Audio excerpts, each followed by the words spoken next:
Azvipere mushe, aiwa pane post yakapostwa naNick Mangwana yakonzeresa. Ndokuti Nick Mangwana anoposta post aiwa the road yakagadzirwa nokuda kwaED Mnangagwa.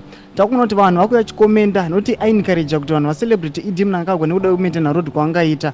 Vanhu vachibvunza kuti akashandisa personal funds here kana state funds. Taona Fadzema here oya achimupisa achiboila. Sasa bina mashuka tawa Fadzema here to subscribe like kuti on the bell icon. Notanyora achiti in a normal country nobody celebrates the fixing of roads. It's done as a matter of course. You cannot expect to be thanked for doing the baseline obvious. Mind you, no new road has been built on 2nd Street.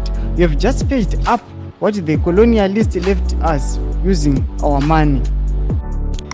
Is that your definition of vision? We need new leaders. Ndo mashoko antoko na Fadzema rachiti aiwa zviri kuitiwa aiwa nethe regime iya zvisirizvo atinga celebrate kunguva kungomaintaina road yakagadzirwa muna roads yakazwa kunguva yemacolonialist yaungoiswa mapatches oya chiti celebrate road yakadaro. Tudze mafungiro enyu motokudi pamusoro pekuadvocata kuita Fadzema here. Pinda comment section medu mutudze mafungiro enyu. Usanga no subscribe kulike chinotina on the bell icon.